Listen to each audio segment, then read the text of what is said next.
ఆ రవణగాడిని చంపేస్తానన్నా, చంపేస్తా. రేయ్, నువ్వు ఆవేశపడకరా. అసలు వాడి కాదు, మీ అన్నయ్య. ఏమనుకుంటాడు ఆ రోజు నీ విషయంలో, ఈ రోజు నా వరలక్ష్మి విషయంలో ఎంతసేపు తన మాట చెల్లాలా? బలుపు. ఒరేనా, కంగారు పడకు, నా మాట విను. నా తండ్రివి కదా, నేను వెళ్తాను, నేను మాట్లాడతాను. ఏం మాట్లాడతావు? 25 ఏళ్ళుగా ఎదురు చూస్తున్నావు. ఏం జరిగిందన్నా? ఇలాగే జరుగుతుంది. వెళ్ళి అడగకపోతే పెళ్లి కూడా చేసేస్తాడు. ఒక్క అవకాశం నాకివ్వు, చివరిసారిగా నేను వెళ్ళి మాట్లాడతాను. ఎంత కాదనుకున్నా రక్త సంబంధం కాదనుకోర్రా. నా ప్రాణం పోయినా సరే వాళ్ళ చేత ఒప్పిస్తాను. నేను వచ్చే వరకు ఇక్కడి నుంచి నువ్వు కదలకు. నాన్న, కదిలావో నా మీద ఒట్టి.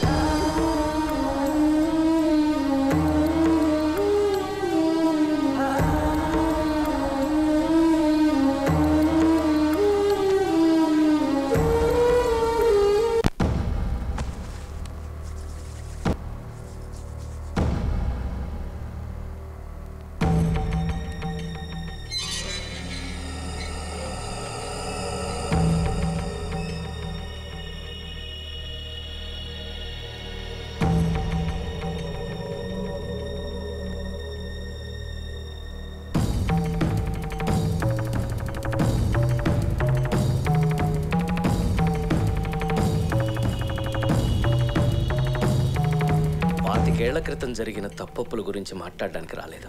వరసలు తెలియకుండానే వాళ్ళిద్దరూ గాఢంగా ప్రేమించుకున్నారు. మనకి చెప్పకుండానే తొందరపడి పెళ్లి చేసుకున్నారు. తప్పే. వాళ్ళు చిన్నపిల్లలు. నువ్వే పెద్ద మనసు చేసుకుని నా కోడల్ని నా ఇంటికి పంపించు బావా.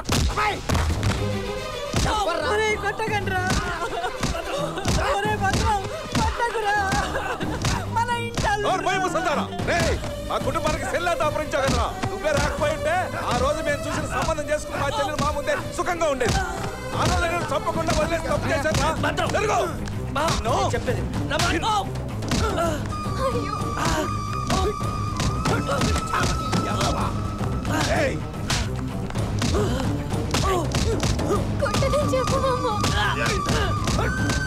ముక్కలు ముక్కలు చేయాలరా, కొట్టతోకి నిన్ను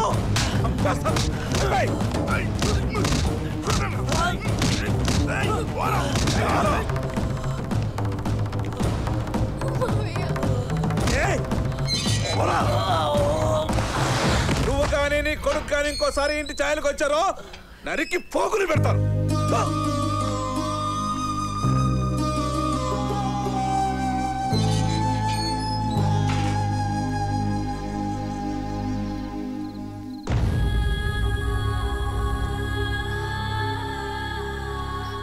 ఏంటండి ఇంత ఆలస్యమైంది? మా అన్నయ్య వాళ్ళ ఇంటికి వెళ్ళారా? మాట్లాడరే. అరే, ఈ దెబ్బలేంటండి?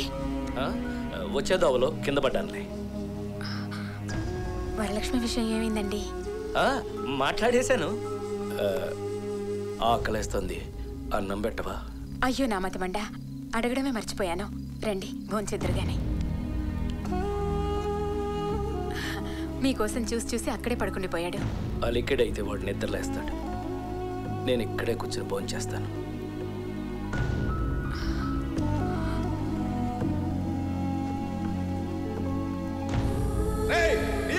కష్టాలు వచ్చినా నువ్వే రాకపోయి ఉంటే ఆ రోజు మేము చూసిన సంబంధం చేసుకుని మా చెల్లెలు మా ముందే సుఖంగా ఉండేది. ఆ కుటుంబానికి సెల్లా దాపరించావు కదరా.